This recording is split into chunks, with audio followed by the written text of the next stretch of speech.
After undertaking research on my chosen genre of horror, I realised that film titles really stood out. Although the titles remained quite plain, I feel that it's what makes them memorable and eerie. Titles such as Scream and Frozen were my main influences for my film title. They are very simplistic, but certainly grab the viewer's eye and stays on their mind throughout. The use of a black background and white font appealed to me, as the contrasting colours worked and made the title seem bold and noticeable. The use of classy font also grabbed my eye, and so I decided to use a font I felt would fit in with the genre. The film titles, It and Scream, are also very short and sharp and pose as good examples.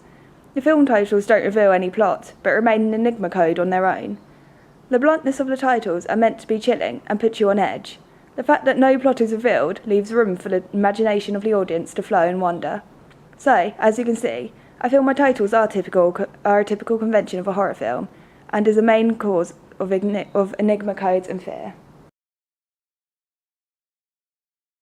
For my film, I really wanted to show how typical my character was of the horror film genre.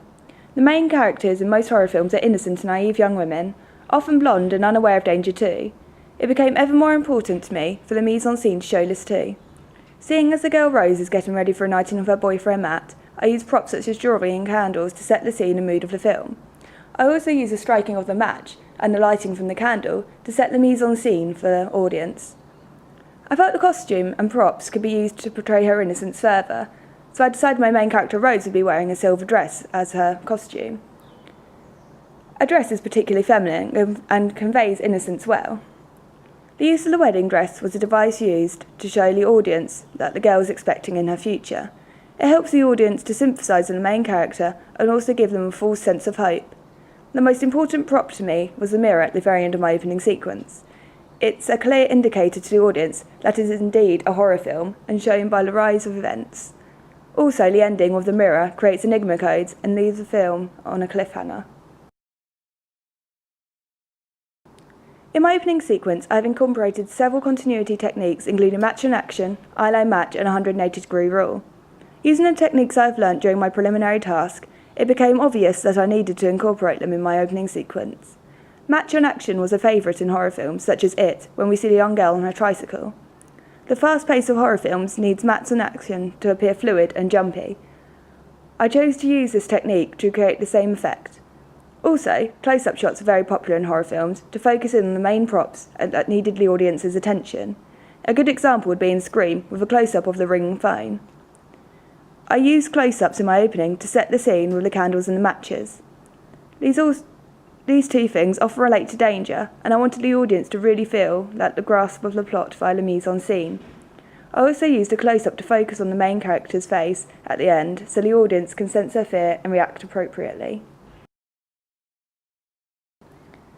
I wanted the main location in which the opening is taking place to be spooky.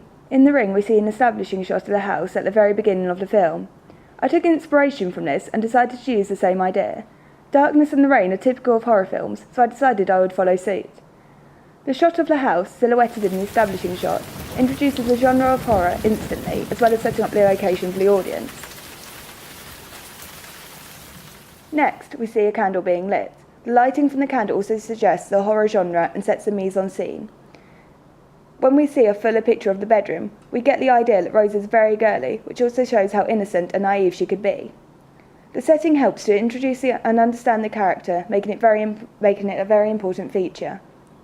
The room is less genre-specific considering it is light and airy, but I feel it helps to create false hope and to slightly confuse the viewer.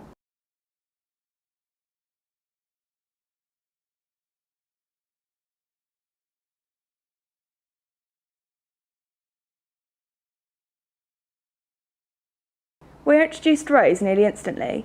At first we only witness the striking match and lighting a candle, which seem quite dark and mysterious. As the shot is a close-up shot, we are unaware of her intentions.